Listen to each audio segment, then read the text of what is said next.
اللهم صل على محمد وآل محمد.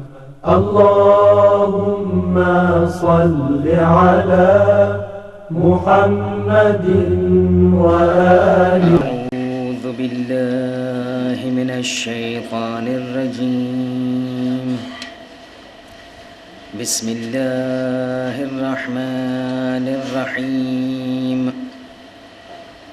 الحمد لله رب العالمين بارئ الخلائق مجمعين وباعث الأنبياء والمرسلين الذي بعد فلا يرى وقرب فشهد النجوى تبارك وتعالى.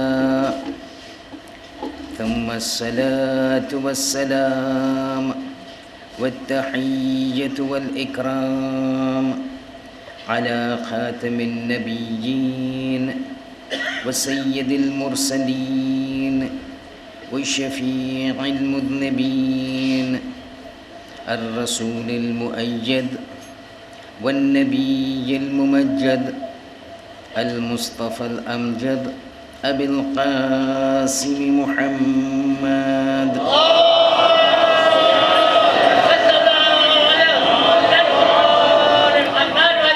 وعلى آله الطيبين الطاهرين المعصومين المظلومين، لا سيما على الإمام المنتظر وحجة الله الثاني عشر ابن العسكري المنتظر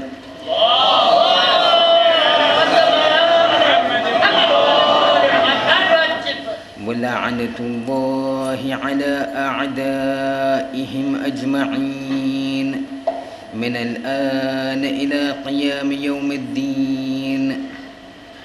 أما بعد، فإن الله الصادق العليم قال في كتابه الكريم القرآن الحكيم: بسم الله الرحمن الرحيم.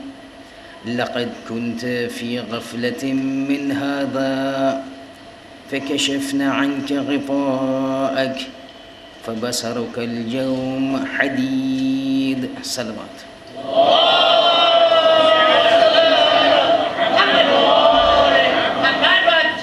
Brothers and sisters, Assalamu alaikum wa rahmatullahi wa barakatuh. Wa alaikum assalam wa rahmatullahi wa barakatuh. Before we can continue with our discussion from where we had left off last night, there are 2 or 3 issues that need to be clarified. It is a possibility that in view of the discussions that have taken place, in view of the points that have been presented, there might be certain issues that still might not have been clarified in the minds of the people, or there might be some issues that could cause a little confusion in the minds of the people.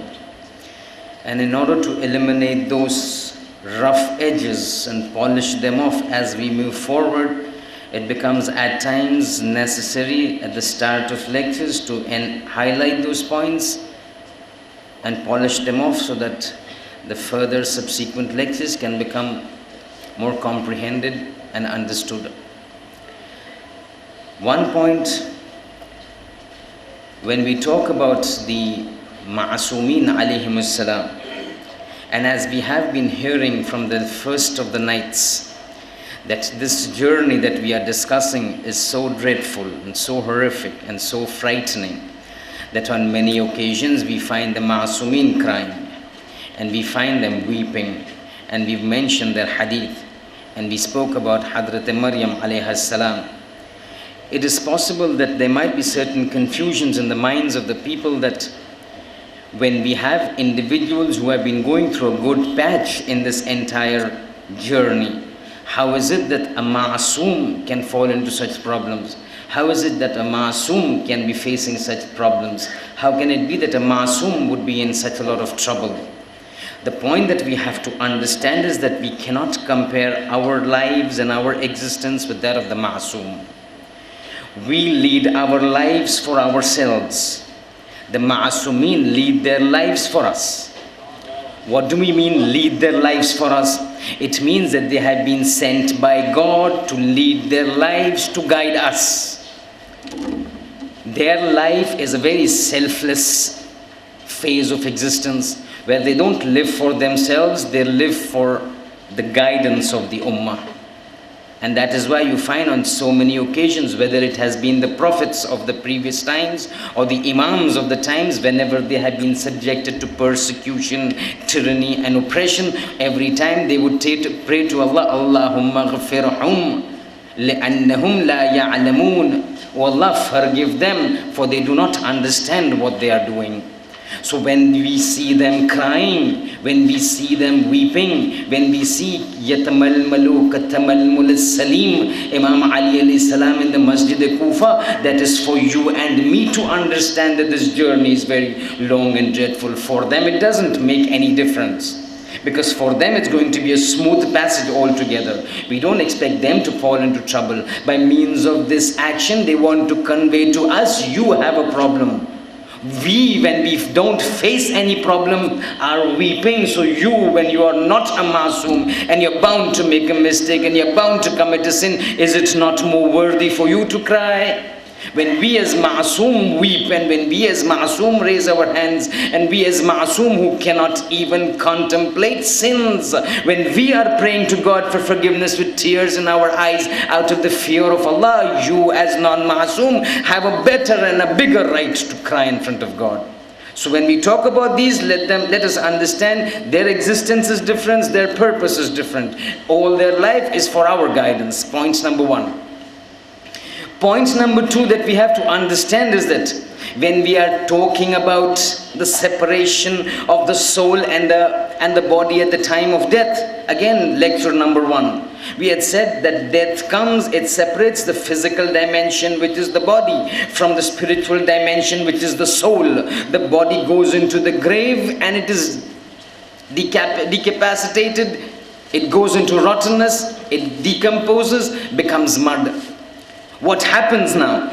This body which was matter decomposes and becomes mud. The soul cannot get decomposed, it cannot die. So it is taken and placed in jism mithali. We had mentioned, we are not going into details. What will happen at the time of the day of judgment is that the body has gone into the earth. It has become mud. The soul exists into a similar body, applicable to the realm of the barzakh, that latif body, that subtle body, that body which is compared to the reflection in the mirror. The soul is placed inside that. So in the world you have the body and the soul together. When barzakh comes, the body is left behind, the soul moves forward and is given another body.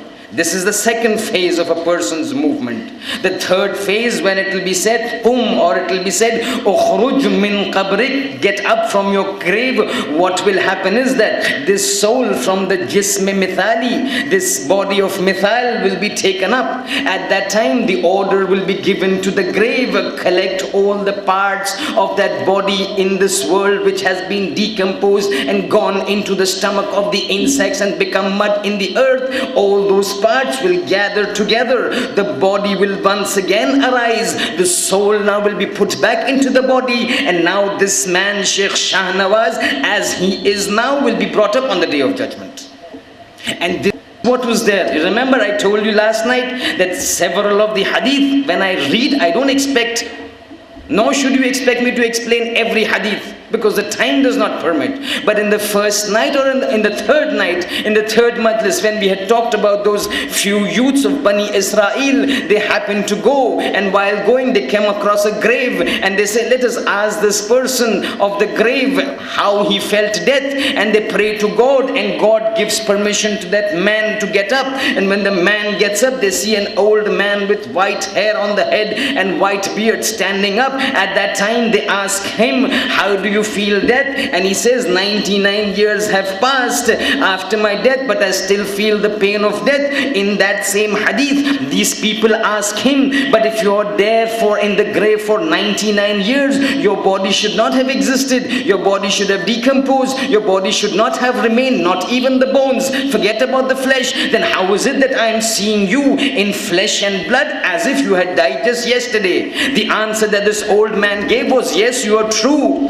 what you speak is true, because when I died, after a short time, my body was attacked by insects, and it was attacked by the metabolic activities which had stopped, and it started to decompose. My face bloated, then it burst out, the flesh came out, the insects came, started to eat. Within a short time, the flesh was gone. Within a few years, the bones became brittle. Within a few years after that, the bones became powder. I was not there physically in the grave. But the moment you prayed to God, God says, Ukhruj, stand up from your grave and answer them. As soon as Allah says, Ukhruj, get up from your grave, all of a sudden, all the various parts of my body that were lying all over the grave and in the womb and the stomachs of the insects gathered together. The physical body was formed, the soul was taken from the jism mithali, put into it, and now I stand before you. This is how things work. When it is said kun fayakun, this is kun fayakun. This is what it is said, that when Allah says, when we say inna Allah ala kulli shay'in qadir, this is what it is. This is what was amazing Allah subhanahu wa ta'ala. Nothing amazes Allah. But just to explain that when in Surah Yasin people say, وَمَنْ يُحْيِي الْعِظَامَ وَهِيَ رَمِيمٌ, everybody recites Surah Yasin, isn't it? وَمَنْ يُحْيِي الْعِظَامَ وَهِيَ رَمِيمٌ, who is going to get my bones again into one place when they have become powder? What does God say? Baba, now you're talking after the bones have been made and they've become brittle and powder. Now you have a doubt who is going to create them. We created bones when nothing was in existence. When nothing was in existence, we created it. So once something comes into existence and goes here and there, can we not collect it? Yes, you can collect it. You will collect it. And this is what it is said. So this is point number 2.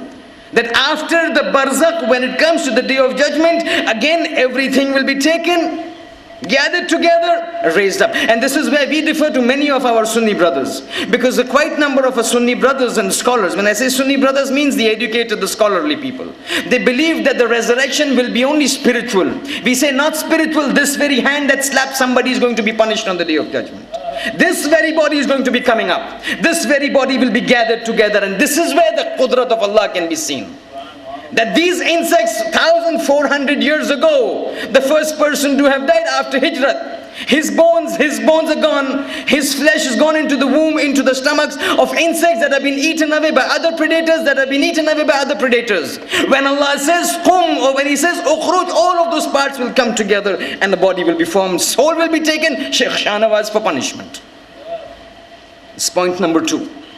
Point number 3, Sallu ala Muhammadin wa ala. Point number 3, we had stated that when the soul comes out of the body, at that time, if you remember, we had said that the comparison of a soul coming out of death, the 5th Imam said, somebody asked, how is death? He says that death is similar to sleep. Say, how is it similar to sleep? They says only the difference is that in sleep, it's a short period of time. In death, it's a long period of time. What short period of time? What long period of time, Yabna Rasulullah? He's saying, in sleep, your soul comes out of your body. You don't know. In death, the soul comes out of the body. But in death, when the soul comes out of the body, it is never returned to the body. That is death. In sleep, it comes out of the body. After a period of time, it is sent back into the body. We don't want to repeat all those verses that have been discussed. But sleep is a shorter death, and death is a protracted sleep. That is the difference. So if somebody is going to live at death, at the time of the short death, which is sleep, the soul is taken out and before morning it is put back. If somebody is expected to die, the soul is taken out and only the body remains. But the point is here, that when the soul comes out of the body, whether it is at the time of short death, which is sleep, or at the time of long death, which is death, the soul has been in touch with the body for several years. For elders, 60 years and 70 years and 80 years. And for youngsters, 10 years and 12 years. You stay in a house for 5 years and you develop a sense of affinity for that house. If you stay in a house for 10 years or 12 years, you develop a sense of attraction towards this house. Now you are asked to leave the house, you don't like it. You may go to a bigger house, but so many years I was there in the house. I am reminded of that house where I would sleep, the kitchen where my wife would go, the dining table where that's about natural inclination. As long as you've been in the house, the inclination is there. When the soul is coming out of the body, because of the attachment of the soul with the body for so many years, the soul develops a liking for the body. Because of that liking for the body, there is an attraction between them. So even when the soul comes out of the body and the body is hurt, the soul gets hurt. Mind you, let's get that one thing very clear. What you and me see right now, it is not the eyes that are seeing, it is the soul that is seeing. And what you and me are hearing, it is not me that is hearing the body, it is the soul that is hearing. When you and me are talking, it is not the tongue that is talking, it is the soul that is talking. These eyes, the lump of flesh, this tongue, a lump of flesh, those 3 bones in the ear are just means for the soul to hear. It is not the ears that are hearing and the eyes that are seeing. And a very classical understanding is this, that Shaykh Shahnawaz right now is listening and talking and seeing. If you say it is the eyes that are seeing and the ears that are hearing, then once Shaykh Shahnawaz dies over here, he still got eyes, but does he see? He doesn't see. Shaykh Shahnawaz, when he dies, the tongue is there, but can he talk? He cannot talk. Why? Shaykh Shahnawaz is here. No, that is his body. Shaykh Shahnawaz is gone. What is gone is the soul. So what hears and sees and understands is the soul. When the soul moves out of the body, the attraction with the body is there. So if the body is manhandled, is even troubled a little, the soul gets hurt. Keep this introduction, it's going to be useful now in this discussion for tonight. So we finished the overall discussion about barzakh and how the people interact with each other in barzakh, and how they come out of the barzakh to meet their relatives on Fridays or once in a month or once in a year, depending ala qadri manzilatihi, depending upon the rank in the eyes of God. But sometimes when they come on Shab-e-Jumu'ah, they cannot talk, sealed. But at times God gives them permission to talk. They come in the dreams indirectly and talk to the living. This is just a summary of last night. At times the rank is so great, they say, no, don't talk in dreams. Directly they talk. Mullah Sadra and Bibi Masuma alayhi salam. And sometimes, just to show the people what has been mentioned in the hadith are not stories and qissa. They say, we will make sure people living over here can go to barzakh and see. So they come and tell the people, look, what we've seen is exactly what has been mentioned in the traditions. But one more thing of barzakh, and then we go into the specifics.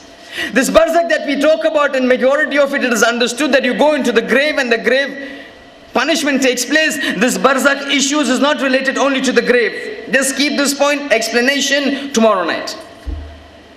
But now we need to go into the specifics. After understanding a general principle of how barzakh works, now we need to go to the various stages that are found in barzakh. And normally if you ask a person, what is the first thing that happens when a person goes into the grave? Immediately the answer will come. As soon as you go, angels come, Munkar and Nakir, to ask the questions. True, but still not fully true. Why? The reason is because when a person dies and he goes into the grave, and that first night comes, for which we have been warned, fear the first night of the grave, because it is the most dreadful night that any person will ever face in the grave. And we will see what will happen tomorrow night. But before that, when you go inside, Munkar comes, yes. Nakir comes, alayhim salam, yes. But before Munkar and Nakir, there is another phase that takes place. There is another issue that takes place. A Ravi comes to the Holy Prophet and says, Ya Rasulullah, who is the first angel that comes into the grave after a person dies? He was expecting it had to be Munkar and Nakir, because that's what we've been taught. Nothing wrong in it. Only thing, Munkar and Nakir do come, yes. But he's preceded by somebody else.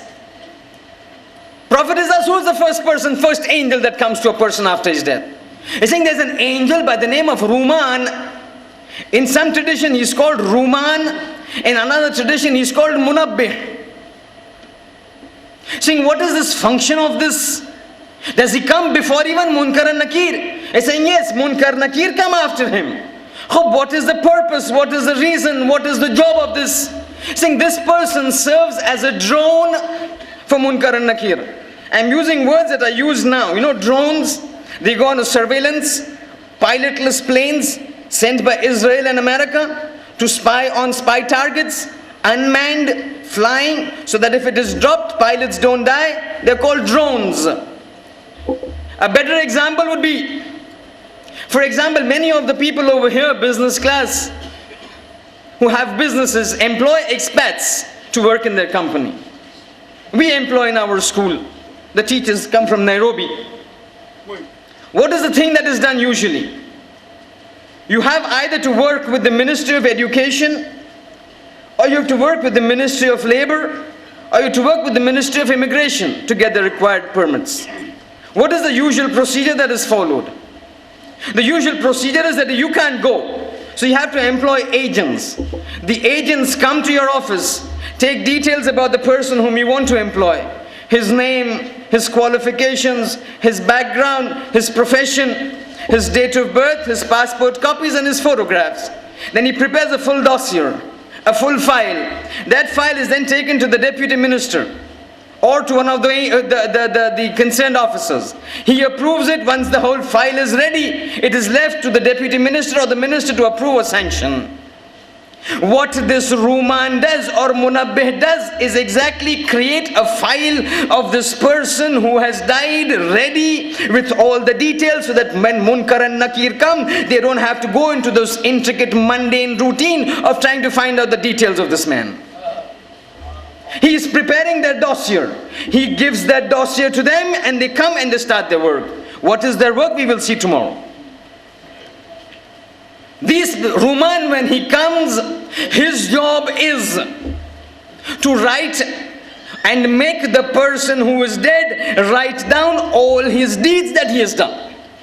And how he does it, we'll have to listen. How he does it, we'll listen. But this is something that has been mentioned in very authentic books. Like the books of Faid Kashani, Ilmul Yaqeen. Mullah Faid Kashani, one of the most respected of scholars in the Ilm al-Kalam, Ilmul Yaqeen. The book Kifayatul Muwahhideen of Sayyid Ismail Tabarsi al-Nuri. And several other books have mentioned this. In fact, to such an extent, you don't find a mention of this very often, this angel Ruman, because he's a precursor to Munkar and Nakir. And because of the adab of Munkar and Nakir is so shadid, that this Ruman and his activities just get overshadowed. But this person's activities we need to know, because Munkar and Nakir come afterwards. And as I have told you, in every step that a person takes, the next step is always more severe than the previous step.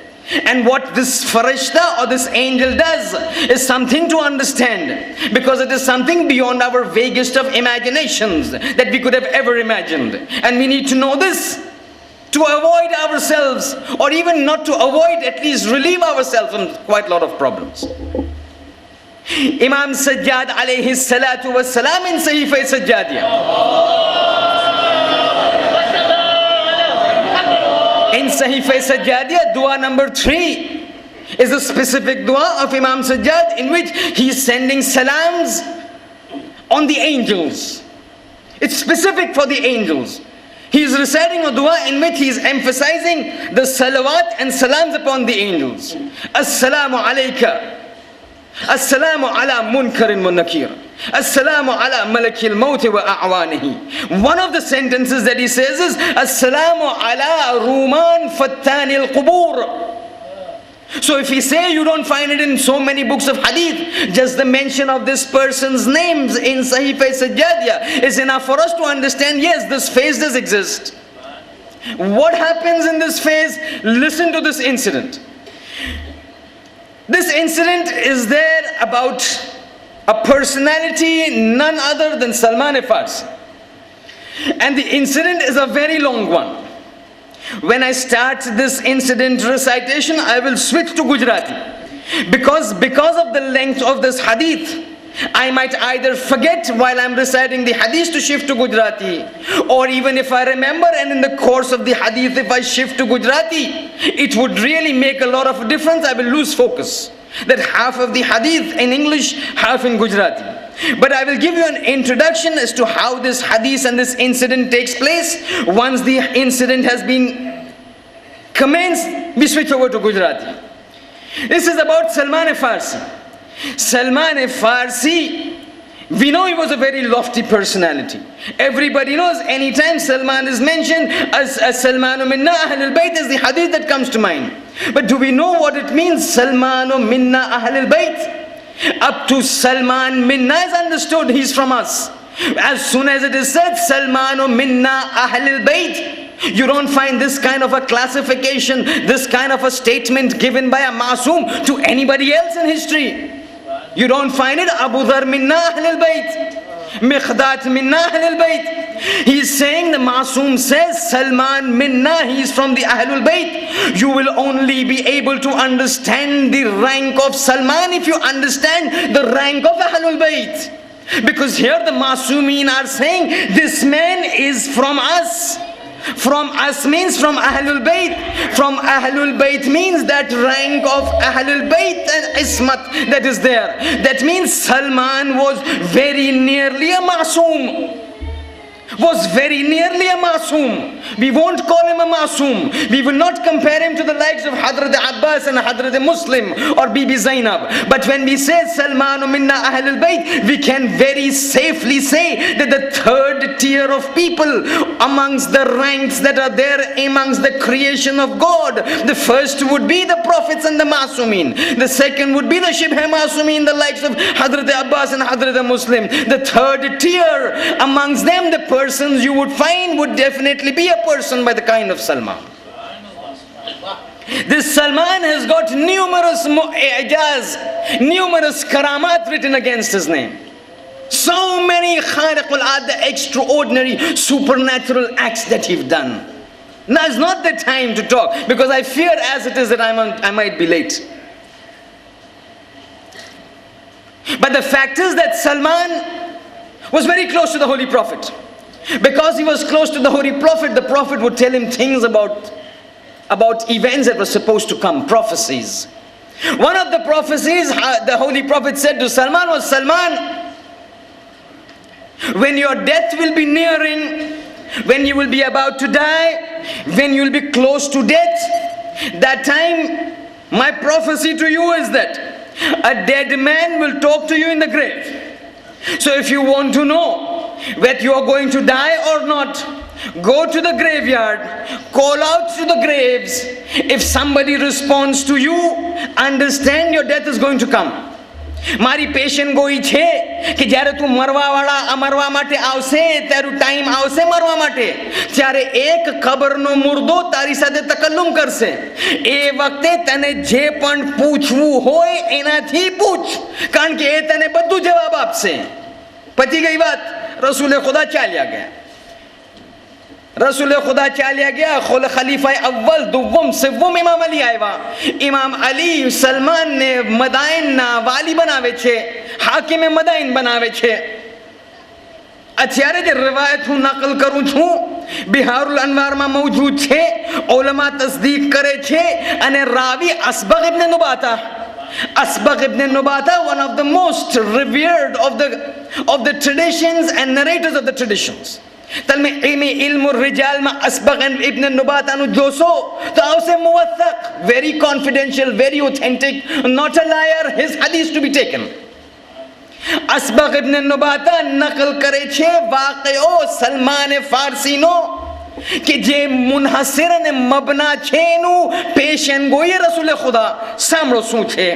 આપણું જે discussion છે રૂમાન કે જ્યારે આવે છે અને હર માણસ જે મરે છે એને કહે છે તું તારા નામાય આમાં લખ પોતાના હાથથી, કેવી રીતે થાય છે સાંભળો. પણ આ હદીસ એટલી લાંબી છે કે હું વચમાંથી ઇન્ટરફિયર નહીં કરી શકું. મને સ્ટાર્ટિંગથી કહેવું પડશે. 5-7 મિનિટ વધી જશે. ફ્રાઈડે નાઇટ છે, કાલે સેટરડે, ઇન્શાલ્લાહ બરદાશ્ત કરશો. અસબગ ઇબ્ન નબાતા કહે છે હું મારી રફતા મારી રફાકત સલમાન ફારસી સાથે બહુ ફાઇન હતી. સલ્લુ અલા મુહમ્મદ વ આલે મુહમ્મદ.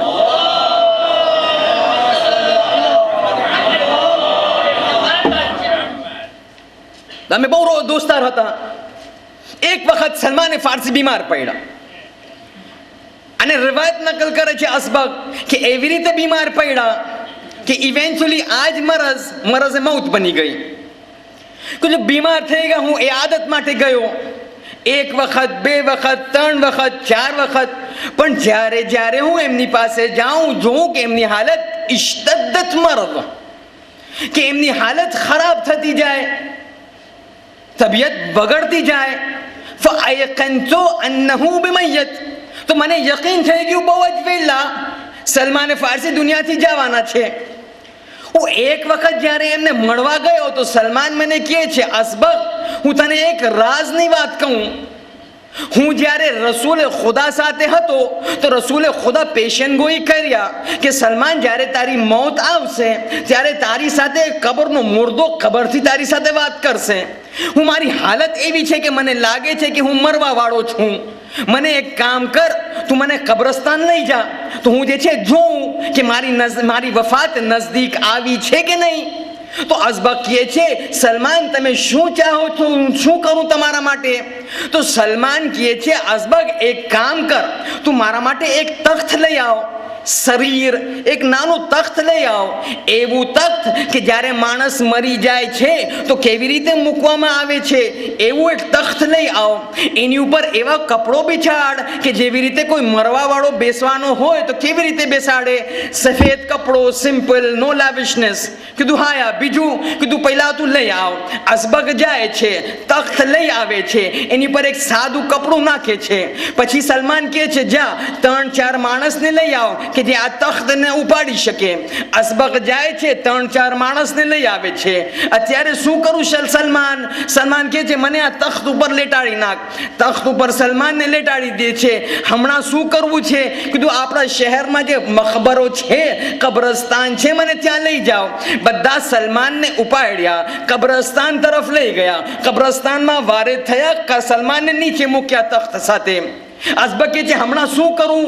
સલમાન કે છે અસબગ મારું રૂખ કિબલા તરફ કર, જ્યાં કિબલો હોય મને એવી રીતે સોડાવ કે મારા પગ અને મારું મોઢું કિબલા તરફ હોય. માણસે એહતજારમાં ફિકમાં છે કે જ્યારે માણસે એહતજાર મરવાટાણો નજદીક આવ્યું હોય, માણસનું મોતનું ટાઈમ, તો વાજિબ છે કે કિબલા રૂખ થવું જોઈએ. સલમાન કહે છે મને કિબલા રૂખ કરી નાખો. જ્યારે કિબલા રૂખ થયા સલમાન કહે છે પાછળ હટી જાઓ.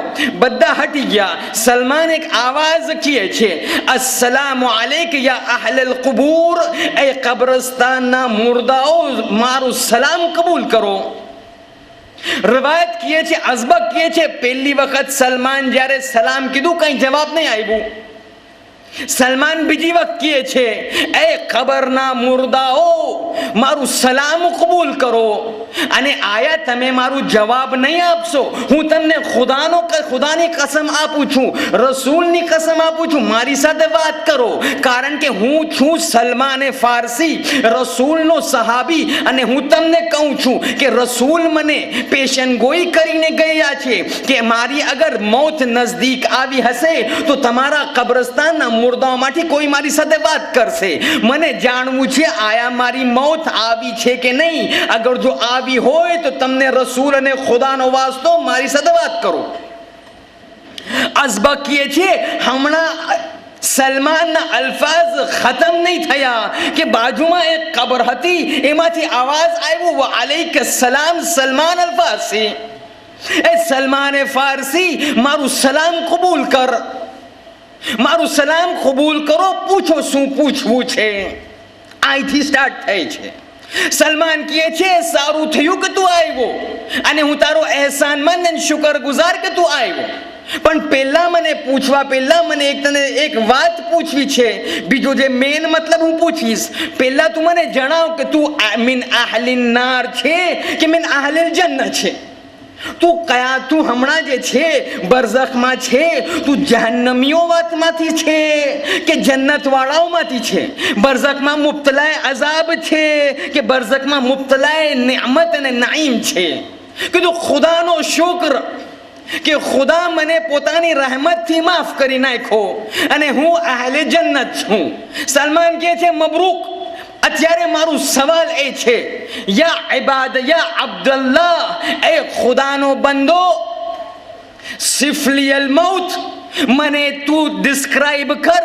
કારણ કે અત્યારે મને યકીન થઈ ગયું રસૂલની પેશનગોઈ તું મારી સાથે વાત કરે છે તો મને યકીન છે કે મારી મોત આવવા વાળી છે નજદીક જ. તું મને જરા ડિસ્ક્રાઇબ કર મોત કેવી હતી તારી, અને ડિસ્ક્રાઇબ કર મા રાઈત વ આયંત, કે તું શું જોયો, શું ઓબ્ઝર્વ કર્યો, મને ડિસ્ક્રાઇબ કર. મને જાણવું છે તું કેવી રીતે આ મોતના ગરદાના અને અખબામાંથી ગુજર્યો. આ જ્યારે સલમાન સવાલ કરે છે, ઓલો મુર્દો કહે છે આ સલમાન તું પૂછ્યો તો કેવું સવાલ પૂછ્યો? મને આટલા બધું વસ્તુઓમાંથી મોતના બારામાં પૂછો છો તમે મને? હું તમને શું કહું? ફવલ્લાહી ઇન્ન મકરદલ બિલ મકારીદ વ નશરમ બિલ મનાશિર અહવનો અલૈયા મિન ગસ્સતિલ મૌત. એ સલમાન તને હું શું કહું, અગર કાતર અને સીઝર લઈને મારા ગોશના ટુકડા ટુકડા કરવામાં આવે, યા આરી લઈને જે કાર્પેન્ટર લાકડી કાપવા માટે જે સો લે છે એ સો લઈને મારા જિસ્મના ટુકડા ટુકડા કરવા આવે તો એ મારા માટે કાબિલે બરદાશ્ત છે. પણ જે મલકુલ મૌત મારી રૂહ કબ્જ કર્યો અને જે અઝાબ આવ્યું એ હું બરદાશ્ત નહીં કરી શક્યો. કીધું કાતરથી મારા જિસ્મને તમે કાપી નાખો તો મને તકલીફ નહીં થાય, એટલી બરદાશ્ત કરી લઉં, પણ મલકુલ મૌત નું કબ્જે રૂ. કીધું શું થયું? કોઈ શું થયું? કીધું થાવું શું હતું? મને જે છે કબ્જ કરવા માટે મલકુલ મોત જ્યારે આવ્યું તો એનું સિક્વન્સ આવું હતું. પછી એ સ્ટોરી સંભળાવે છે. કીધું એક મામૂલી માણસ હતો, મુતદય્યન હતો, મજલિસો સાંભળતો હતો, ખુદાનું ખૌફ હતું, જ્યાં સુધી બને કોશિશ કરતો હતો કે જે છે હરામ કામમાં મુબતલા નહીં થઈ જાઉં, જ્યાં સુધી બની શકે કોશિશ કરતો હતો કે ઇબાદતમાં મશગુલ રહું, રાતમાં નમાઝ શબ પડતો હતો, દિવસમાં સારું દિવસ હું જે છે બીજા માણસો જેવા કામ અને બિઝનેસ કરતો હતો, પણ ધ્યાન રાખતો હતો હરામ રોજી મારામાં નહીં આવે, હરામ પૈસા નહીં આવે. જેટલો હદ્દલ ઇમ્કાન હું કોશિશ કરતો હતો કે મારી જિંદગી દીનના મુતાબિક ચાલે. એક વખત એવું થયું કે હું મરીઝ થઈ ગયો અને મરીઝીની હાલત વધતી ગઈ એટલા હદ સુધી કે મારી મોત નજદીક આવી. જેવી રીતે મારી મોત નજદીક આવી, અચાનક હું જોઉં છું કે મારા સામે અચાની શખ્સુમ, એક શખ્સ મારી પાસે આવ્યો. કેવું શખ્સ? અઝીમુલ ખિલકા, એક અજીબ હૈકલ વાળો માણસ મારી સામે આવ્યો. ફઝીઉલ મંઝરા, કે એનો ચહેરો રાક્ષસ જેવો ડરાવનો, ડરાવા વાળું જોઈને માણસ ભયભીત થઈ જાય. અને એવી હાલત હતી કે ન પગ જમીન ઉપર હતા ન માથું આસમાન ઉપર, હવામાં લટકાયેલો મારી સામે આવ્યો. જેવી રીતે મારી સામે આવ્યો, સૌથી પહેલું કામ કર્યો, મારા તરફ આંગળીથી ઈશારો કર્યો મારી જબાન તરફ.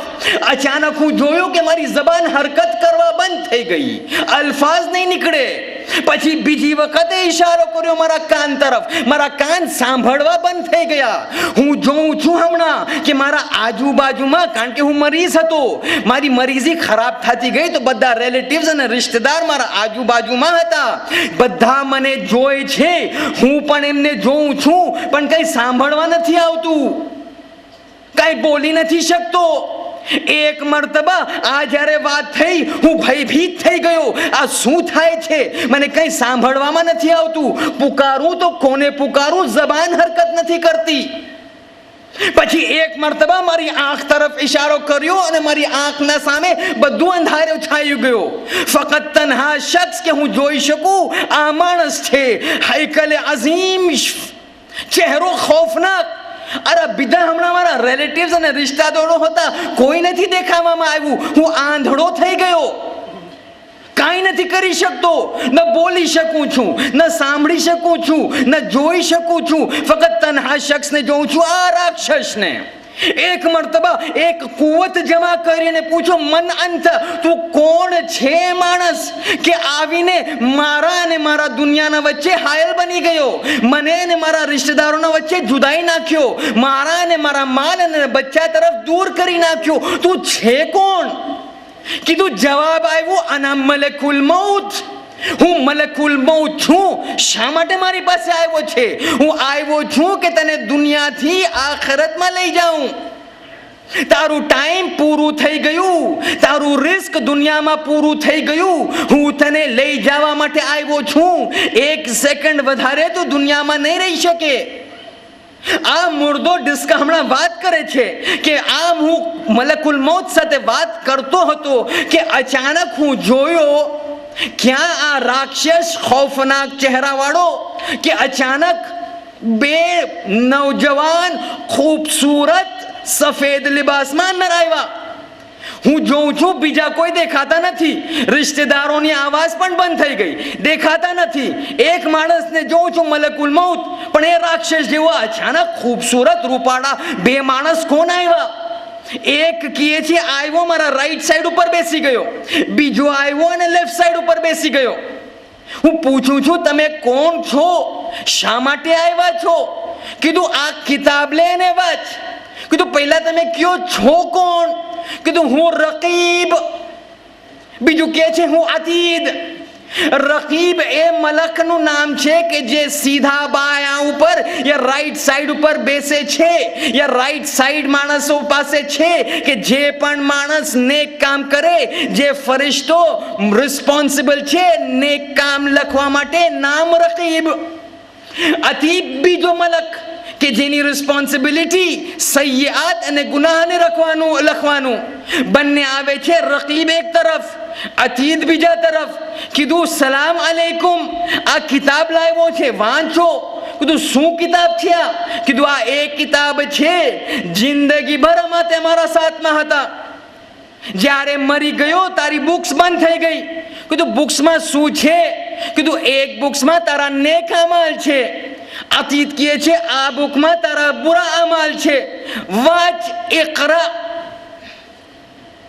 કિતાબ ખોલે છે, વાંચવા માંડે છે રકીબની કિતાબ. આ મુર્દો કહે છે જ્યારે જ્યારે પન્નો પલટાવતો ગયો, સારી સારી વસ્તુ જોતો ગયો, ખુશાલ થતો ગયો. નમાઝ શબ છે, એહસાન બિલ વાલિदैन છે, ખૈરાત છે, સદકાત છે, ખુમ્સ છે, નમાઝ છે, રોઝા છે. એક એક પેજ પલટાવતો જાવતો તો ને મારા ચહેરા ઉપર મુસ્કાન અને ખુશનુદી. પતી ગયું, બંધ થઈ ગયું. રકીબ અતીત કહે છે, નાઉ માય ટર્ન, આ વાંચો. મુર્દો કહે છે એક એક પેજ પલટાવતો હતો અને મારા પસીના છૂટી ગયા, જેવી રીતે અહીંયા છે. પણ અહીંયા ગરમીના કારણથી ઇન્શાલ્લાહ ઓલું હાલત આપણને નહીં આવે. બીજું પસીના છૂટી ગયા, ખૌફ પર ખૌફ. riwayat છે, મુર્દો કહે છે એક એક પેજ પલટાવતો જતો હતો અને આંખમાંથી આંસુ, ખૌફના આંસુ. ક્યાં ઝિના છે, ક્યાં મ્યુઝિક છે, ક્યાં ઇન્ટરેસ્ટ છે, ક્યાં તુહમત છે, ક્યાં મારવાનું છે, ક્યાં માલને મરદુમ હડપ કરી જવાનું છે. એક એક જોઉં અને મારા આંખમાંથી આંસુ. કીધું, હમણાં શું થશે? રકીબ અને અતીત કહે છે, ફિકર નહીં કર. હાલાકે તું ગુનો બહુ કર્યો છે, પણ તારા નેક અમાલ બહુ જ વધારે છે. ઇન્શાઅલ્લાહ ખુદા તને બક્ષી નાખશે. આ વાત થતી હતી કે એક મરતબા ઓલું જે શખ્સ હતો મલકુલ મૌત રાક્ષસ જેવો આવે છે, બસ થઈ ગયું, અત્યારે મારી ટર્ન છે. અને કીધું, હું હમણાં તારી રૂહ કબ્જ કરવા માંગુ છું. અને એક મરતબા રૂહ ખીંચવા માંગે છે, જેવી રીતે રૂહ ખીંચે છે. મુર્દો કહે છે, સલમાન હું કહું તો શું કહું કે જેવી રીતે રૂહ કાઢતો ગયો, એક એક ઉઝવમાંથી, એક એક લિંબ લિંબમાંથી એક ઓર્ગનમાંથી રૂહ જે અંદર હતી આ મલકુલ મૌત ખીચતો ગયો અને મારા બોડી ઉપર એટલું ફિશાર આવતું ગયું કે મને લાગ્યું આસમાન જમીન ઉપર પડી ગયું છે અને હું આસમાન અને જમીનના દરમિયાન પીસી જાઉં છું. બધું ખીચતો ગયો એટલા હદ સુધી કે રૂહ મારા સીનામાં આવી ગઈ. જ્યારે રૂહ મારા સીનામાં આવી ગઈ એ માણસ એ મલકુલ મૌત એક નેઝા ઉપાડ્યો, એક સ્પિયરને ઉપાડ્યો અને મારા ચેસ્ટ તરફ ઇશારો કર્યો. એ સ્પિયર આગની હતી અને એની આગની હરારત એટલી શદીદ કે સલમાન હું તને કહું કે અગર આ સ્પિયરને કોઈ માઉન્ટેન ઉપર નાખવામાં આવે, કોઈ પહાડ ઉપર નાખવામાં આવે તો મહેજ ટચ કરવાથી એની હરારત અને એની ગરમી એટલી કે ઓલું પહાડ પીગળીને પાણી બની જાય. કીધું એમ એક લમ્હા આવું થયું અને એક મર્તબા મારી રૂહને આ કબ્જ કરી નાખ્યો. જેવી રીતે રૂહ કબ્જ થઈ ગઈ ત્યારે મારા જે રિશ્તેદારો હતા એ બધા સમજી ગયા કે હું મરી ગયો છું. આ માણસ કે છે સલમાન જ્યાં સુધી રૂહ મારા જિસ્મમાં હતી હું કાંઈ સાંભળી નહીં શકતો હતો, કાંઈ જોઈ નહીં શકતો હતો, કાંઈ બોલી નહીં શકતો હતો, પણ જેવી રીતે રૂહ નીકળી ગઈ હું બધું જોવા માંડી ગયો, હું બધું બોલવા માંડી ગયો, પણ હું જેટલું પણ બોલું કોઈ સાંભળી નહીં શકે કારણ કે અત્યારે બરઝખમાં ચાલ્યો ગયો છે, એની બાજુમાં હાયલ છે. ઉમૂરે ગૈબ જાહેર નહીં થાય માણસોને. કીધું હું પુકારું છું મારા રિલેટિવ્સ ને કોઈ સાંભળતું નથી. હું જોઉં છું મારી બાયડી મારી ઉપર પડીને રડે છે, મારો છોકરો માતમ કરે છે, મારી માં મારા બાપ પડી ગયા રડતા રડતા, બધા રિશ્તેદારો ગિરિયા અને બુકામાં છે. કે છે હું જેવી રીતે આ જોયો અચાનક જોઉં છું તો આ મલકુલ મૌત ગુસ્સામાં આવી જાય છે, ગઝબમાં આવી જાય છે. એક મર્તબા મારા રિશ્તેદાર જે રડતા હતા એમની તરફ મુડે છે અને કહે છે એ માણસો તમે શા માટે આટલું રડો છો? આયા હું કઈ જુલ્મ કર્યો છું? પણ હું જોયું મારા રિલેટિવ્સ તરફ કોઈ સાંભળે છે, કોઈ સાંભળી નથી શકતા, પણ મલકુલ મૌત ગુસ્સાની હાલતમાં કહે છે તમે શા માટે આટલું રડો છો, તમે શા માટે આટલું કમ્પ્લેન કરો છો? આયા હું કાંઈ જુલ્મ કર્યો છું? હું કાંઈ જુલ્મ નથી કર્યો, તન્હા કામ કર્યો છું એ છે કે ખુદાની ઇતાત કર્યો છું. ખુદા કીધું જા રૂહ કાઢી આવ, હું રૂહ કાઢી આવ્યો. હું કોઈનો જુલ્મ નથી કર્યો. શા માટે રડો છો? શા માટે કમ્પ્લેન કરો છો? હું પણ તમારા જેવો ખુદાનો બંદો છું અને આજ હું રૂહ કબ્જ કરું છું. કાલે અગર ખુદા તમને હુકમ કરે કે તમે મારી રૂહ કબ્જ કરી લ્યો તો તમે પણ એ જ કરશો કે જે હું આજ કરું છું. રડો નહીં કારણ કે હું આવીશ અને તમને પણ લઈ જઈશ. અને આપણી પાસે હદીસ છે કે જ્યારે મલકુલ મૌત આવે છે કોઈ ઘરમાં રૂહ કબ્જ કરવા માટે અને માણસ જ્યારે મરી જાય છે અને રિશ્તેદારો એમના રડે છે તો મલકુલ મૌત હદીસ કહે છે મલકુલ મૌત આ રડવા વાળા રિશ્તેદારો તરફ મુતવજ્જહ થાય છે અને કહે છે તમે શા માટે રડો છો? એક માણસ તમારું હું લઈ લીધું, તમે રડો છો. હું વારંવાર આવીશ અને આવતો રહીશ એટલી વખત આવીશ કે તમારા ઘરમાં જેટલા માણસો છે બધાને લઈ જઈશ, તમારા ઘરને વિરાન કરી નાખીશ. કારણ કે આજ છે કુલ્લુ નફસિન ધાઇકાતુલ મૌત. વારંવાર તમારા ઘરમાં આવીશ અને ઉપાડી જઈશ. આ મરહૂમ કહે છે સલમાન આ કીધું અને પછી હું જોઉં છું કે મારી રૂહને એક બીજો મલક આવે છે, એક બીજો એન્જલ આવે છે, મારી રૂહને એક સિલ્કના કપડામાં નાખવામાં આવે છે અને હું જોઉં છું કે હું ઉપરની તરફ જાઉં છું.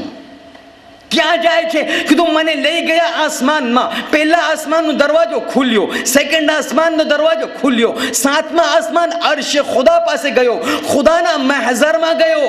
ખુદાની પાસે જિસ્મ નથી, એક મેટાફોરિકલ સ્ટેટમેન્ટ છે. ખુદાના નજદીક ગયો, પછી ખુદા કીધું લઈ જાઓ ફરીથી દુનિયામાં. આપણી પાસે હદીસ છે કે જ્યારે માણસ મરી જાય છે, કબરમાં નાખે છે, યા કબરમાં નાખવા પહેલા એની રૂહ સૌથી પહેલા આસમાનમાં જાય છે.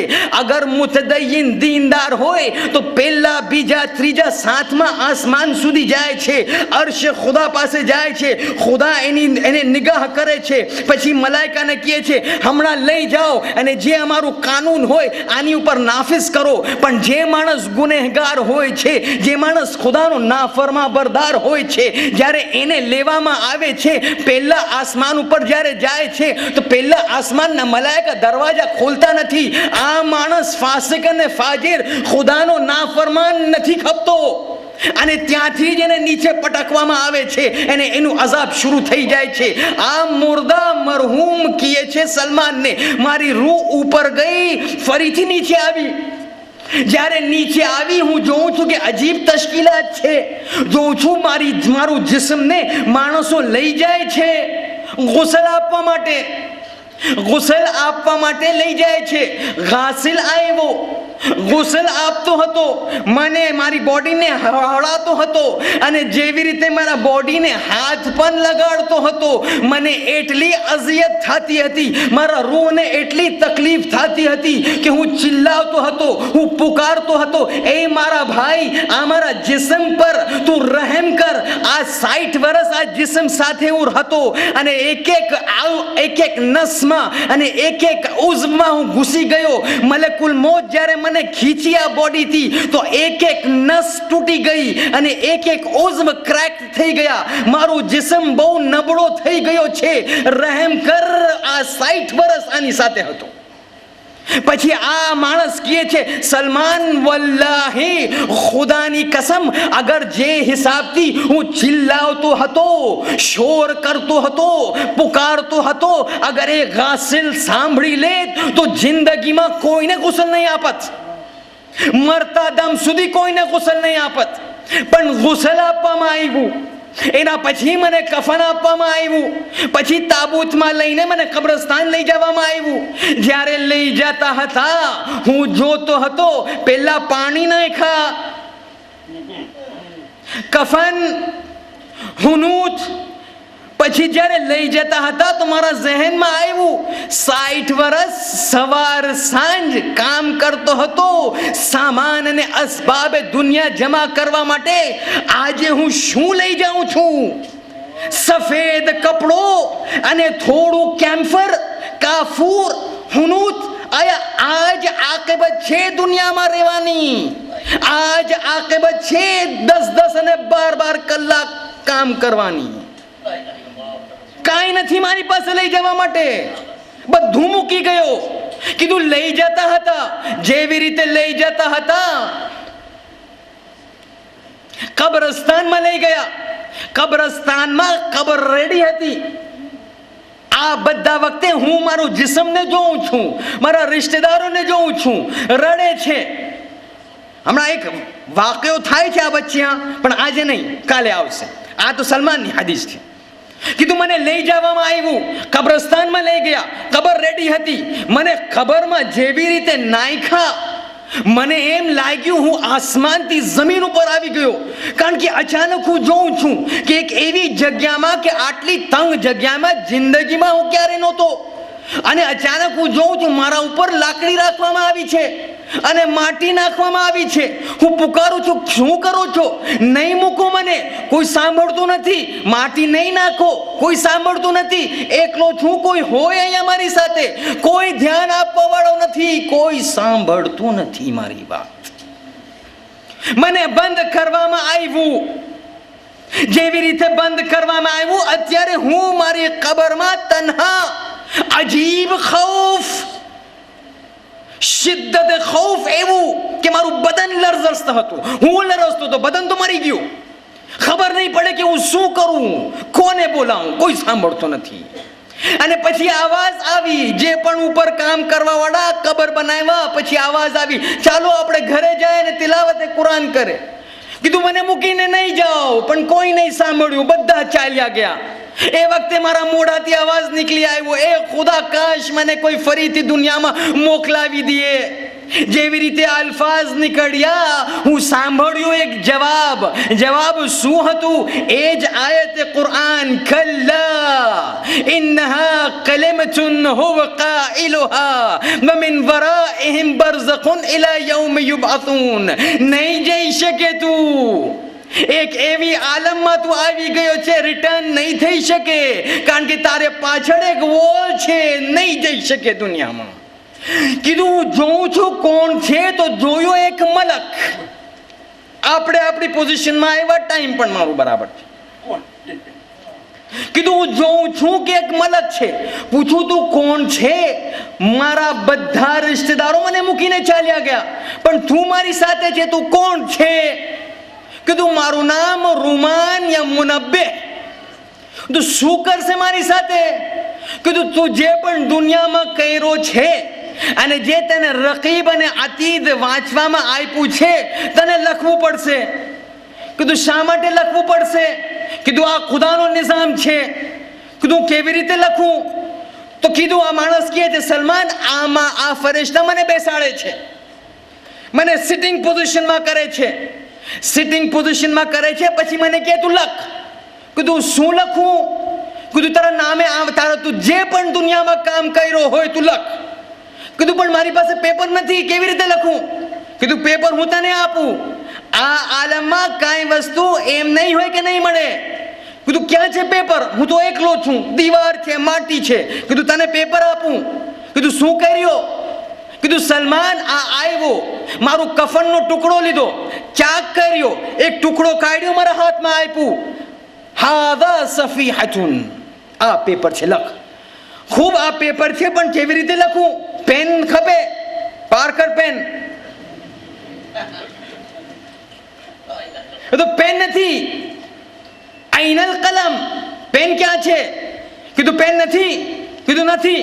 કીધું આપણે એક કામ કરશું, ઇમિડિયેટ અરેન્જમેન્ટ, પેન બનાવશું. ક્યાં છે? આંગળી લાખ, આંગળી કાઢ, સબ્બા પે તો કલમો. આ તારી આંગળી, તારી પેન લખ. કફન પેપર, આંગળી પેન. કીધું ઇંક ક્યાં છે? કેવી રીતે લખું? ઇંક પણ છે. ક્યાં છે? તારા મોઢામાં જે થૂક છે, તારી ઇંક. કાઢ તારું કફન, ઉઠા તારી આંગળી, મોઢામાં નાખીને લખ. 60 વર્ષના એક સેકન્ડનું અમલ. કીધું લખવા બહુ ટાઈમ લાગશે, લખ. જ્યાં સુધી તું નહીં લખે મારી આંગળી ઘસાઈ જશે, લખ. થૂક મારું ખતમ થઈ જશે, લખ. મને નથી આવડતું, ભૂલી ગયો. હાયા ભૂલી ગયો. કેવી રીતે ભૂલ્યો? કીધું યાદ નથી.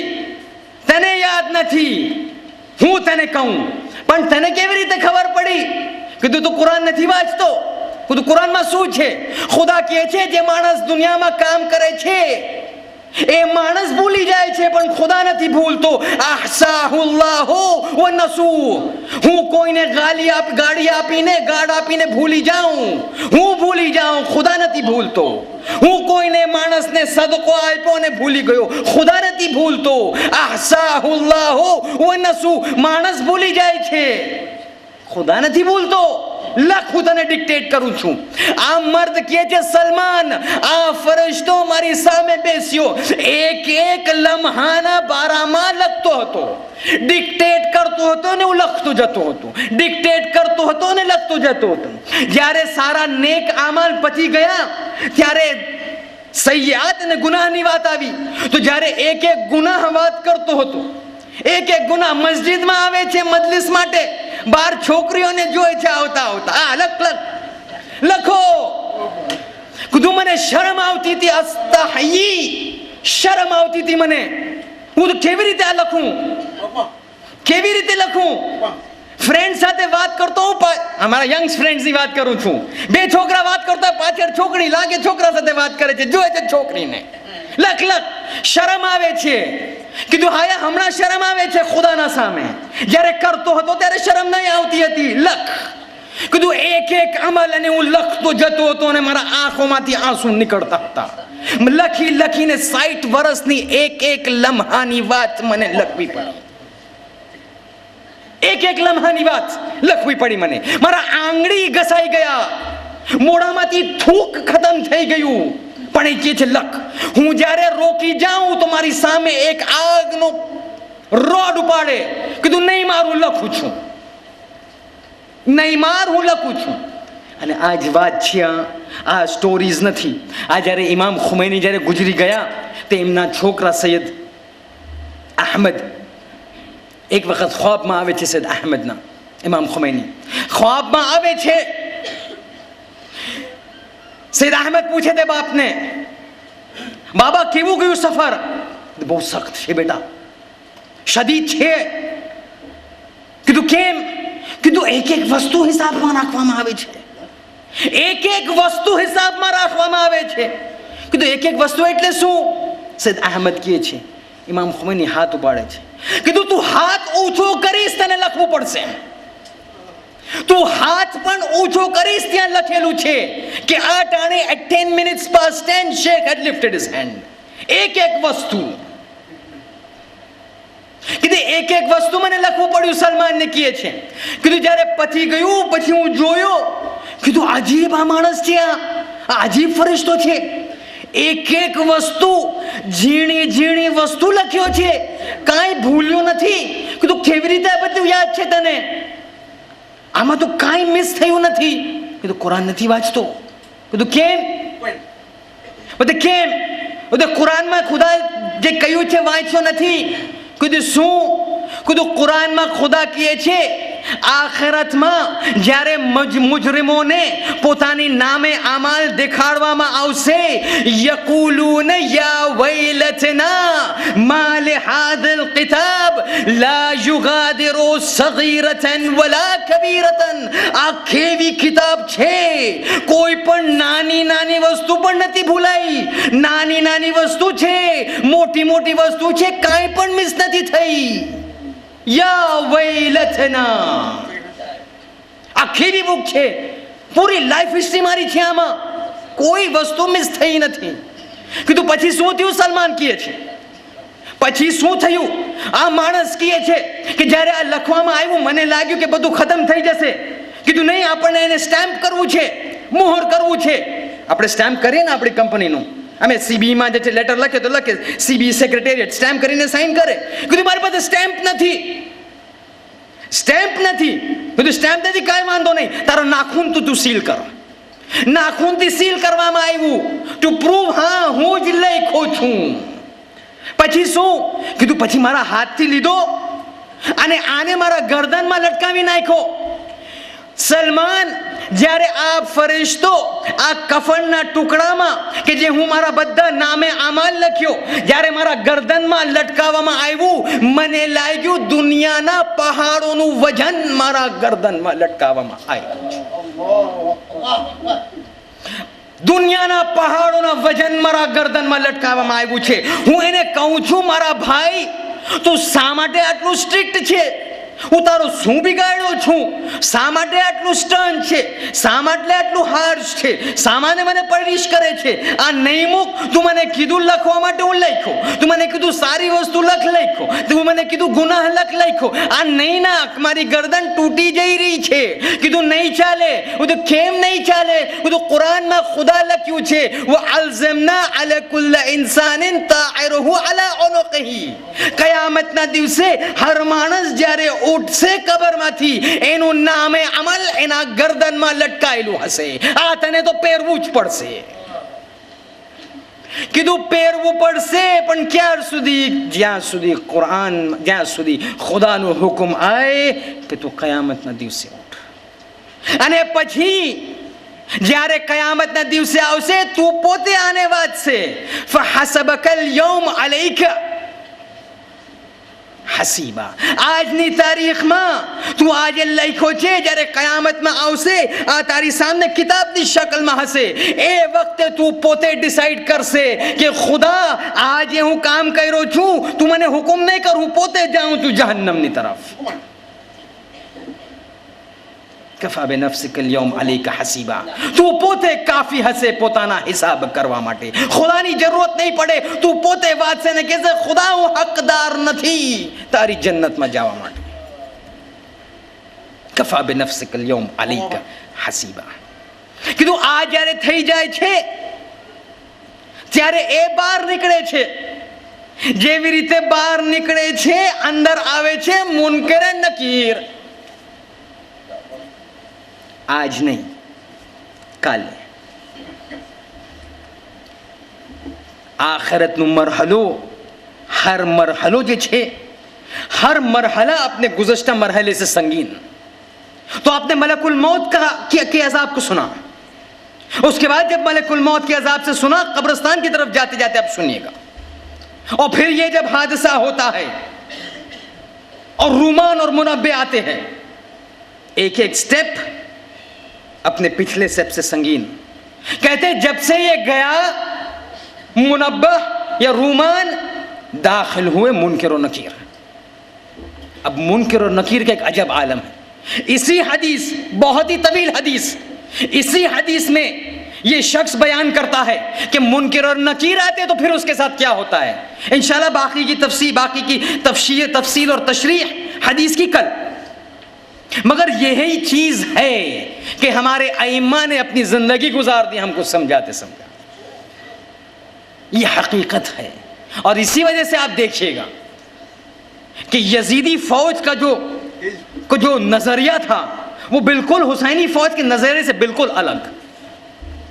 उसका सबब यही, एक नजर, एक मंजर, एक मेंटालिटी दुनिया परस्त, एक मेंटालिटी आखिरत परस्त. जब आखिरत परस्त होते हैं लोग, फिर दुनिया उनके सामने हीच यानी कुछ भी नहीं, कोई वैल्यू नहीं. और ऐसे ही लोग होते हैं कि जो दुनिया को नहीं देखते, जो आखिरत को देखते हैं. फिर इनको जब कहा जाता है शब आशूर बत्ती बुझा के हुसैन कहते हैं चले जाओ, बत्ती जब रोशन की जाती है देखते हैं उनमें से कोई नहीं गया, क्योंकि दुनिया नहीं चाहिए, उनको आखिरत चाहिए. और किस तरह इंसान कुर्बानी दे सकता है.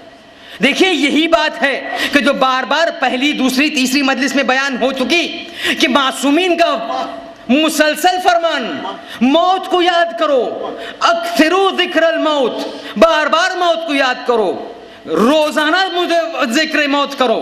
क्योंकि जब इंसान के जहन में बार बार ये मंजर होते हैं तो इंसान का नजरिया चेंज हो जाता है. दुनिया परस्ती का नजरिया फिर हो जाता है आखिरत परस्ती. और यही चीज तो हम करबला में देखते हैं. करबला से जब हुसैन निकले, मक्का से जब हुसैन निकले तो काफिला पूरा चलता जा रहा था करबला की तरफ. मगर जाते जाते हुसैन के काफिले में दो शख्स कम थे. दो शख्स कम थे, दो नन्हे नन्हे बच्चे, और मोहम्मद, ज़ैनब और अब्दुल्ला बिन जाफर तैयार के बेटे और मोहम्मद. अब्दुल्ला जो जनाब ज़ैनब के शौहर और जनाब जाफर तैयार के बेटे, यानी जनाब ज़ैनब के चचाजाद बेटे, उनके शौहर बहुत बूढ़े थे, तकरीबन नाबीना थे, मरीज थे, बूढ़े थे, कमज़ोर थे जिस्म से और आँख से. उनका तो मुनासिब ही नहीं था, इम्कान नहीं था कि इमाम हुसैन के साथ आ सके. उनकी देखभाल के लिए इमाम ने औन मोहम्मद को ले नहीं गए. बेटा औन मोहम्मद, तुम्हारा फ़र्ज़ है अपने बाबा की खिदमत करो. तुम्हारी अम्मा अपने साथ नहीं है, तुम्हारा फ़र्ज़ है अपने बाबा की खिदमत करो. काफ़िला निकलता है, तकरीबन 3-4 मील मक्के से दूर जाते हैं कि एक मरतबा अचानक हुसैन कहते हैं अब्बास से, अब्बास मेरे ज़रा खैमे को लगाना, एक तन्हा खैमा लगाओ, कुछ देर मुझे बैठना है, किसी का इंतज़ार है, कोई आने वाला है. अब्बास खैमे लगाते हैं. हुसैन और अब्बास खैमे के दरमियान जाके बैठे. कुछ देर नहीं गुजरती थी कि एक मर्तबा कुछ घोड़ों के टापों की आवाज़ आई. हुसैन ने कहा अब्बास ज़रा जाओ मेरे मेहमान को बुला. बाहर अब्बास निकलते हैं, देखते हैं कौन? अब्दुल्ला इब्न जाफर तैयार. अरे जनाब ज़ैनब की शौहर, आइए. सलाम दुआ के बाद खैमे में लाते हैं कि एक मर्तबा सलाम दुआ के बाद अब्दुल्ला कहते हैं आका हुसैन, उम्र में बड़े थे इमाम हुसैन से, کہتے حسین تم جو کوفہ جا رہے ہو مجھے ہضم نہیں ہو رہا، مجھے گوارا نہیں ہو رہا تم حسین کوفہ جا رہے ہیں، کیونکہ کوفے والوں کی ہسٹری میرے سامنے ہے۔ بھیا حسن مجتبیٰ کے وقت انہوں نے دغا کیا، بابا علی مرتضیٰ کے وقت انہوں نے دغا کیا، اس بار بھی میرا دل کہتا ہے کہ وہ کہیں دغا نہ کر دے تم سے حسین۔ میں چاہتا ہوں تم کو روک لوں، عمر میں تم سے بڑا ہوں، روک سکتا ہوں، مگر میں جانتا ہوں تم امام برحق ہو، جو کرو گے خدا کی مرضی کے مطابق کرو گے، میں روکوں گا بھی نہیں۔ بس ایک بار آیا ہوں تاکہ اپنی زوجہ زینب کبریٰ شہزادی سے بات کر لوں، اگر اجازت ہو تو۔ ارے حسین نے کہا بھیا عبداللہ یہ کیسی بات، زینب آپ کی زوجہ، آپ جب چاہے بات کر سکتے۔ جب یہ گفتگو ہو رہی تھی کسی نے جا کر زینب کو بولا کہ زینب، شہزادی زینب، جناب عبداللہ آئے ہیں۔ ارے جناب عبداللہ کا نام سننا ایک مرتبہ خوف زدہ ہو گئی زینب، ارے کہیں ایسے تو نہیں کہ شوہر اپنی بیوی کو پھر دوبارہ لے جانے آیا ہے؟ اگر لے جانے آیا ہوگا تو زینب شریعتاً مجبور ہے، کیونکہ واجب ہے ہسبینڈ کی بات ماننا، شوہر کی بات ماننا۔ پریشان کہ ایسا نہ ہو عبداللہ زینب کو واپس لینے آ جائے۔ اس درمیان عبداللہ خیمے سے نکلتے ہیں، اب زینب کے خیمے کے پاس جاتے ہیں، جیسے ہی زینب کو دیکھا ایک مرتبہ کہا شہزادی السلام علیک، عبداللہ کا سلام قبول کرو۔ جیسے ہی سلام سنا ایک مرتبہ زینب نے جواب دیا وعلیک السلام یا ابن عمک، اے میرے چچا زاد بھائی، زینب کا سلام بھی قبول کرو۔ مگر ایک مرتبہ روایت بتاتی ہے یہ جیسے سلام کا جواب دیا اب انتظار نہ کیا کہ عبداللہ کچھ کہے۔ ایک مرتبہ زینب کہتی ہے اے میرے شوہر، اگر تم مجھے لینے آئے ہو، اگر تم مجھے دوبارہ مکے لے جانے آئے ہو، تم شوہر ہو، میں زوجہ ہوں، واجب ہے مجھ پر تمہاری اطاعت، مگر یاد رکھنا عبداللہ زینب آئیں گی، مگر زینب نہیں آئے گی، زینب کی لاش آئے گی، کیونکہ زینب اپنے بھیا حسین سے جدا نہیں ہو سکتی، زینب حسین سے جدا نہیں ہو سکتی۔ حسین کربلا جائے، ارے زینب مکہ جائے، زینب کی لاش آئے گی۔ سننا تھا ایک مرتبہ عبداللہ کا جسم کانپ گیا، ارے شہزادی کیا میں ایسی گستاخی کر سکتا ہوں کہ آپ کو کہوں دوبارہ مکے لوٹیے؟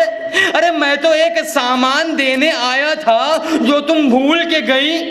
اب زینب پریشان، یا ابن امی، اے میرے چچازاد بھائی کیا بات ہے، کون سا سامان؟ عبداللہ کہتے ہیں زینب تمہیں یاد ہے جب ہمارے جد رسول خدا ہمیشہ بیان کرتے تھے جب کسی خطرناک سفر پر جانا تو صدقہ لے کے جانا تاکہ سفر میں کوئی پریشانی آئے تو صدقے سے دور ہو جائے۔ ارے بی بی، ارے شہزادی، آپ نے تو اپنے سامان سفر صدقہ بھول گئی۔ کون سا صدقہ؟ ایک مرتبہ اون کو آگے کرتے ہیں، ایک مرتبہ محمد کو آگے کرتے ہیں، کہتے ہیں شہزادی زینب اگر حسین کو راستے سفر میں کوئی پریشانی آ جائے تو میرے طرف سے اون کو صدقہ حسین قرار دینا اور اپنے لیے محمد کو لے لینا، قربان کر دینا میرے آقا حسین پر۔ گفتگو تمام، قافلہ چلا، 2 محرم کو کربلا پہنچا، 3، 4، 5 شب عاشور آئی۔ اب ہر خیمے میں اپنی اپنی ماں اپنے بچوں کو سجا رہی ہے، سنوار رہی ہے، تلقین کر رہی ہے، جنگ کی تیاری میں مصروف ہے۔ سویرے نمودار ہوتی ہے کہ ایک مرتبہ جب جنگ چھڑتی ہے ایک ایک شہید جاتے ہیں، شہید ہوتے ہیں، مگر جب بھی اون محمد زینب کے خیمے میں آتے ہیں زینب کا ایک ہی سوال، ارے ابھی تک زندہ ہو؟ ارے ابھی تک زندہ ہو؟ جب بھی آتے یہی سوال، ابھی تک زندہ ہو؟ ابھی تک شہید نہیں ہوئے؟ یہاں تک کہ جناب علی اکبر کا جب لاشا آیا اور اب جب اون محمد زینب کے پاس آتے ہیں، ایک مرتبہ زینب اپنی ناراضگی کا اظہار کرتی ہے، سلام کہتے ہیں بچے، جواب دیتی ہے ناراضگی کا اظہار، اماں ناراض ہیں؟ ارے تم مجھے شرمندہ کرو گے فاطمہ زہرا کے سامنے؟ حسین کا لال مارا گیا، میرے 2 جوان بیٹے زندہ۔ دونوں نے ننھے ننھے ہاتھ جوڑے، اماں کیا کرے؟ سویرے سے چچا حسین سے کہہ رہے اجازت دیجئے اجازت دیجئے، مرنے کی آگاہ نہیں دیتے، ذرا آپ امام سے اجازت لے لیں۔ اب بہن جاتی ہے، بھائی کے خیمے میں آتی ہے، کہتی ہے حسین، بھیا حسین، زندگی بھر تم ہمیشہ پوچھتے تھے زینب کوئی حاجت ہے کہ جو حسین برآوردہ کر سکے، مگر میں کبھی کچھ نہیں کہی، آج ایک حاجت ہے بھیا، پورا کرو گے؟ کہ پوچھو بہن، میرا اشتیاق ہے کہ تم حاجت کہو اور میں پورا کروں، کہ بھیا میرے اون محمد کو مرنے کی اجازت دے، اون محمد کو مرنے کی اجازت دے دو۔ ارے حسین مجبور، ایک مرتبہ ننھے ننھے سپاہی گھوڑے پر سوار ہوتے ہیں، مقتل کی جانب چلتے ہیں، مقتل میں جاتے ہیں، خوب جہاد کرتے ہیں۔ ایک مرتبہ ایسے لگا علی مرتضیٰ جعفر طیار جنگ میں آ گئے، مگر ننھے ننھے بچے جنگ کرتے تو کہاں تک، کب تک کرتے؟ ایک مرتبہ زخموں سے چور زمین پر لاشا گرا، حسین نے آواز دی، بھیا عباس، ایک کا لاشا تم اٹھاؤ، دوسرے کا لاشا میں اٹھاؤں گا۔ دونوں جاتے ہیں، لاشے کو اٹھاتے ہیں، بڑا بھائی مر چکا ہے، چھوٹے بھائی میں کچھ آخری سانسیں باقی ہے، لاشے کو لاتے ہیں، جیسے خیمے میں رکھتے ہیں، ایک حلقہ بیبیاں جماتی ہے، نوحہ ماتم شروع کرتی ہے۔ حسین زینب سے کہتے، بہن زینب، ایک وقت تھا تم نے مجھ سے حاجت مانگی، آج میں تم سے حاجت مانگوں گا۔ ایک مرتبہ محمد کو اپنے سینے سے لگاؤ، زندگی بھر علی اکبر کو، ارے زندگی بھر علی اکبر کو لگایا، آج محمد کو لگا لو۔ اب آخری سانسیں لے رہا ہے بچہ، زینب وہ جھکتی ہے، محمد کو سینے سے لگاتی ہے، بچہ صرف ایک جملہ کہتا ہے، ہاتھوں کو جوڑتا ہے، اماں اب تو ناراض نہیں ہے نا، اب تو ناراض نہیں، کہنا تھا۔ ایک مرتبہ روح پرواز، اے ماتم شروع ہوا، اے واؤنا وا محمدہ، وہاں جنازہ نہیں نکلا، یہاں ہم ہے پرسہ دینے کے لیے۔ وَسَيَعْلَمُ الَّذِينَ ظَلَمُوا أَيَّ مُنقَلِبٍ يَنقَلِبُونَ وَلَعْنَةُ اللَّهِ عَلَى الْقَوْمِ الظَّالِمِينَ۔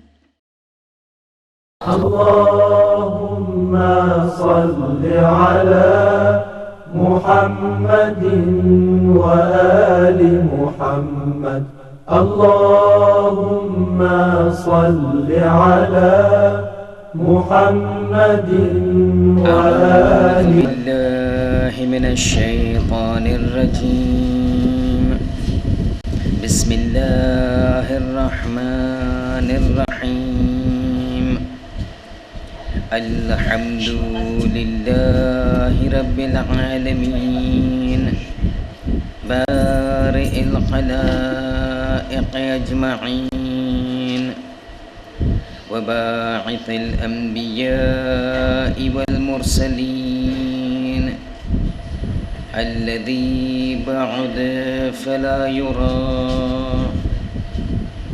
وقرب فشهد النجوى، تبارك وتعالى،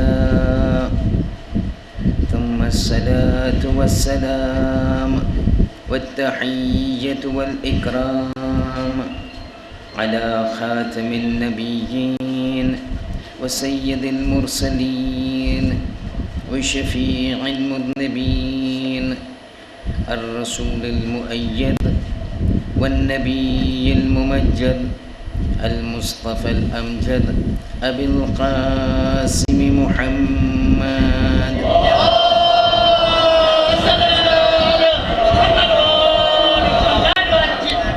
وعلى آله الطيبين الطاهرين المعصومين المظلومين، لا سيما على الإمام المنتظر وحجة الله الثاني عشر ابن العسكري المنتظر،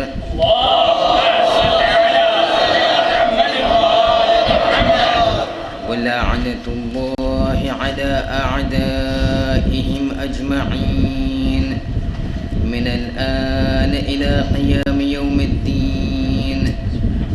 أما بعد، فإن الله الصادق العليم قال في كتابه الكريم القرآن الحكيم: بسم الله الرحمن الرحيم.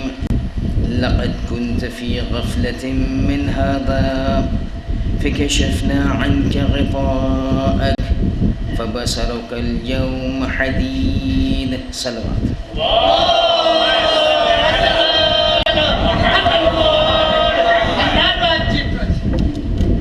Brothers and sisters, Assalamu alaikum wa rahmatullahi wa barakatuh.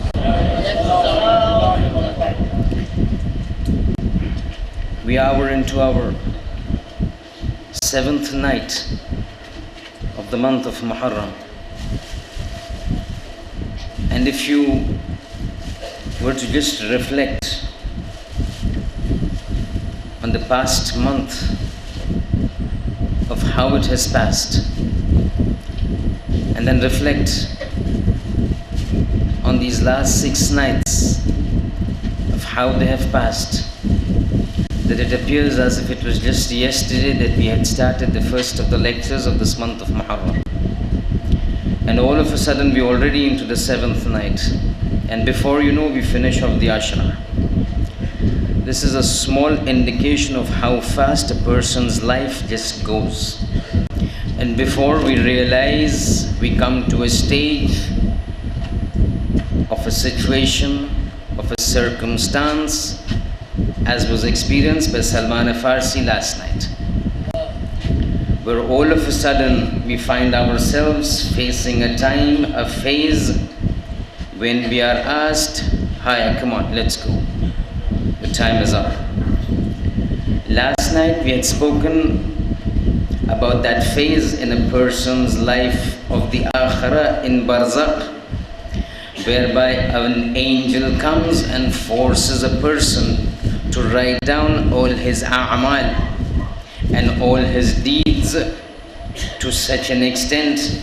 It is so meticulous, it is so comprehensive, it is so all-encompassing, that when man sees what has been dictated to him, and when he reads what has been written by him upon the dictation of Roman or Munabbih, all of a sudden he comes out in speech, "Ma li hadha al-kitab la yughadiru saghiratan wala kabiratan." What kind of book is this? It has not missed out a small thing, nor has it missed out a big thing from my life. And then it really becomes so important when you see that entire incident of Imam Khomeini coming to Sayyid Ahmad and saying, "You raise your hands," and it is being written down. With this thing being there in our minds, we have to realize when it is said the entire life will play before you, this is exactly what will take place. Every moment of a person's life in the Akhirat will be played before him, as if a videography has been done in a person's life. We have to realize that video camera, the camcorder, has been focused into each and every person's life, from the time he is born till the time he will go into the grave. Just as when we see this camera in front and we become conscious of the camera, it becomes imperative that we should become conscious of that eyes of God that look at us every moment of our life. You remember when we go into our into the wedding receptions, and I give this example to my IRE students in school, that when it is said, Imam Khomeini would say that alam mahzar khuda ast wa dar mahzar khuda isyan nakonid. This entire world is as if in front of Allah subhanahu wa ta'ala, and when everything is in front of Allah subhanahu wa ta'ala, make sure you don't disobey God in front of him. The entire example of this is exactly like this, that when we are sitting in a wedding reception eating food or the walima, till the time there is no one looking at us, we are sitting among friends, we pick up those pieces of cuckoo and start biting as if it is nobody's business. But the moment somebody comes with the camera and puts it on your face, immediately you become conscious. That piece of flesh, you put it onto the ground, pick up that tissue paper, start wiping your face. You put a show of sophistication because you don't want you to be caught yourself on television, on tape, on video, eating the way you eat at home, huh? So what do? You become conscious, you drop that piece, you pick up the tissue, you use your fork, you use your spoon, till for long that as a camera is there. Once it is gone, the fork, the spoon, the tissue is all gone, pick up with your hand and start grabbing. This is what we need to understand, that camera is there all over, and every single action of ours is being recorded, will be replayed to us. We will be forced to see, write, read, we like it or not. But now we are going on to the next stage, and as we had promised last night, the first phase in the akhirat that we see when we go into the grave is the meeting of Ruman and those entire incident that took place with Salman Farsi. We move a step further. The next step further is, as Salman says, as soon as Ruman goes outside. We had mentioned Ruman was the angel that was there to do a work for Munkar and Nakir. He was there to prepare a dossier. He was there to prepare a file. He comes, he talks, he makes a person right. After that, the entire file, he goes out. He goes out and tells Munkar and Nakir, I have done the work for you. This man that is there, if he's a good man, he says he's Muhibba Ahlul Bayt. He's a good servant of God. He's an obedient servant of God. Munkar, Nakir, be careful how you behave with him. He is of the awliya, he is of the friends, he is of the wali, he is of the muhibbin of Ahlul Bayt. Be careful how you behave with him. Be kind, be comforting, be compassionate. Don't be harsh. Go inside. But if the person is a disobedient servant of God, he says, Hiya, go and do whatever you want. Hada aduwullah, he's an enemy of God. Go and deal with him as harshly as you can and as strictly as you can. The field is open for you. But before, and that's what Salman said, the person who had died when was communicating with Salman, he's saying, when Ruman went, Atani Munkar wa Nakir. And Munkar and Nakir enter into the... But here I want to stop over here and push this issue about Munkar and Nakir to another 15 to 20 minutes. Because there's another incident, not an incident, there's another aspect about akhirat we need to understand. If we don't understand, the subsequent lectures will not be understood. And what is this aspect? We just halt our tape that is playing between the going out of Ruman, coming in of Munkar and Nakir. We just digress from here to address another issue of akhirah. And this issue of akhirah is seen before a person is put into the grave, when a person is put into the grave, and after a person is put into the grave, when he is going to get up on the day of judgment. This ideology that is there. And what is this ideology? It is something that is an essential of religion. You like it or not, I like it or not, I have to believe in it.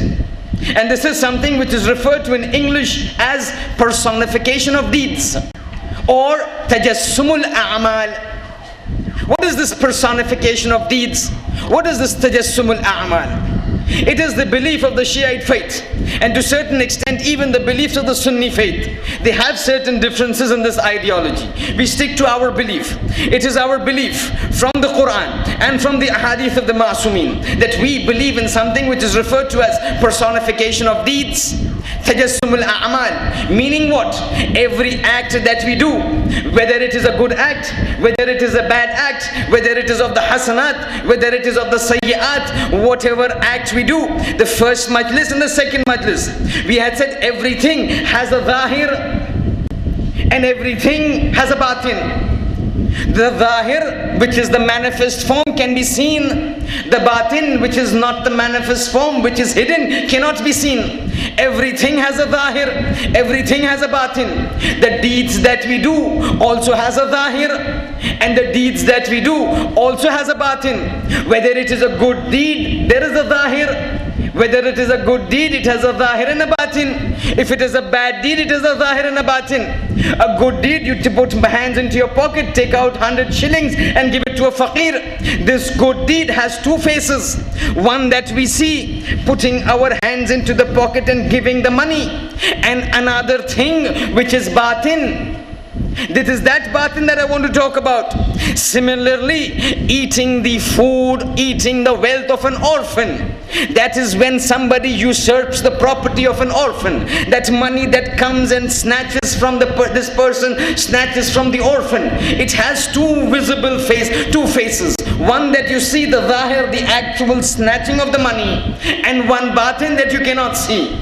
What is there in the batin is that, and this is the Shiite faith, whatever acts you do is personified in the form of some deed, into the form of a certain design, into a certain form that comes to us. So probably this sadaqah that you give on the day of judgment, in the barzakh, before death, after death, before you go into the grave, it will appear to you in a certain form.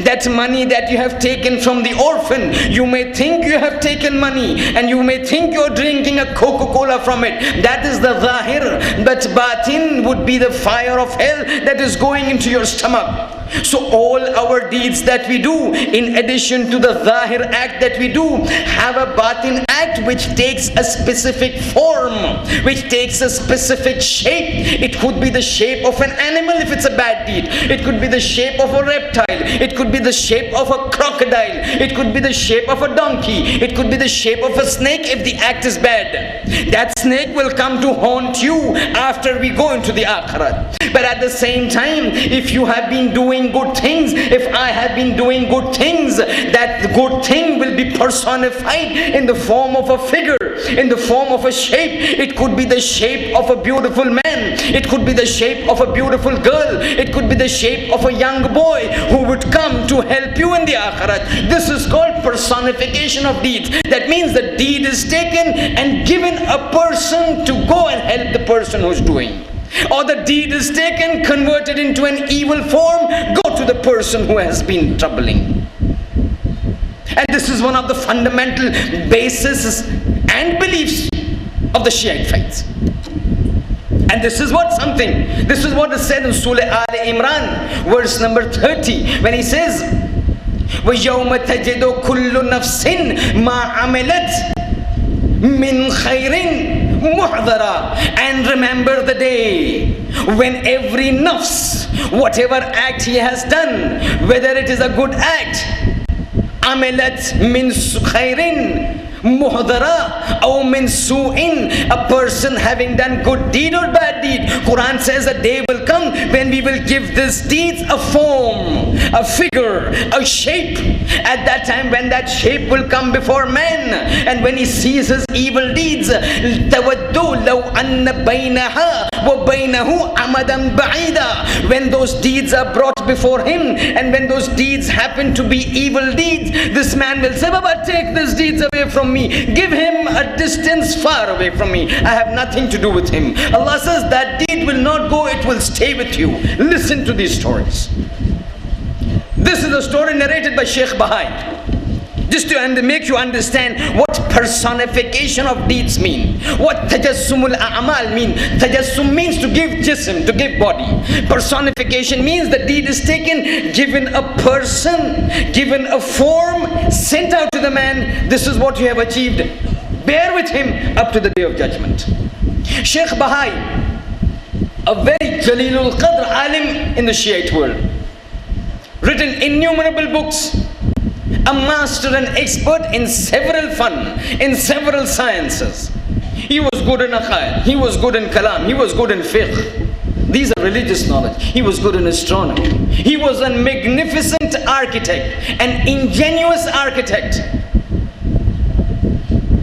He was the one who studied magic as the requirement of that time. It is haram to study magic. It is haram to do magic. Not to study. It is haram to do magic. And if you feel that learning magic will force you to do it, it becomes haram to learn it also. But he learnt magic during his lifetime, because in the course of his life, A man had stood up claiming himself to be a prophet. That man was a magician. He was a sorcerer. He would do magic and convince the people, look, I've got the power of God. I am the prophet of God after the holy prophet. When Shaykh Bahai realized that he was a fraud and he was using magic to fool the people, he learnt magic and nullified that magic, and by means of magic sent him to Jahannam in order to save the Muslims from getting deviated. But an architect he was, not just a religious scholar, even secular education he had obtained to such an extent that even now the feats that he achieved in architecture remain unparalleled, remain ununderstandable by the experts in the field of architecture even today. You go to Isfahan,